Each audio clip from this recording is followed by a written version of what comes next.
రాజకీయ పార్టీలు బీసీలను కేవలం ఓటు బ్యాంకుగా మాత్రమే చూసి వారి నిజమైన అభివృద్ధిని పూర్తిగా నిర్లక్ష్యం చేస్తున్నాయని టీఆర్పీ రాష్ట్ర కార్యదర్శి వట్టే జానయ్య యాదవ్ విమర్శించారు.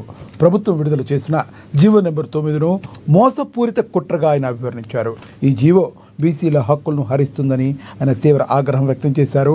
బీసీలు విద్య, ఉపాధి, రాజకీయ రంగాల్లో వెనుకబడిపోవడానికి కారణం అన్ని రాజకీయ పార్టీల నిర్లక్ష్యమేనని ఆయన పేర్కొన్నారు.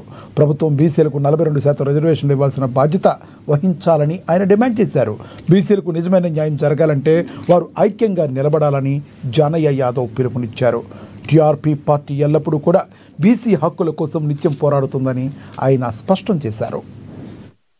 మాటలతోనే మోసపూరితమైనటువంటి కుట్రలతోనే పాలించుకుంటూ మరి నేటి వరకు కూడా విద్య, ఉద్యోగ, రాజకీయ అవకాశాలు అందకుండా మరి ఈ జాతుల యొక్క వాటాని మరి దిగమింగి మరి ఇన్ని సంవత్సరాల తర్వాత ఏదైతే 42% రిజర్వేషన్ ఇస్తామని చెప్పి నోటికాడికి వచ్చినటువంటి ముద్దని మరి కాళ్ళతో తన్నేటటువంటి పరిస్థితుల్లో ఏదైతే బంద్కు 18వ తారీఖు నాడు బంద్కు పిలుపునిచ్చినటువంటి బీసీ జేఏసీల బంద్కు ఈ పార్టీలు అన్ని కూడా సంపూర్ణ మద్దతు తెలుపుతున్నామని పేపర్లలో, వార్తలకు, పత్రికలలో, టీవీలలో న్యూస్ వరకు మాత్రమే పరిమితమై మరి ఎక్కడ కూడా ఈ పార్టీలలో మెజారిటీ ప్రజలైనటువంటి బీసీ, ఎస్సీ, ఎస్టీ, మైనార్టీ ఓట్లతోని అధికారంలోకి వచ్చినటువంటి మరి యొక్క అనేక ప్రాంతాల్లో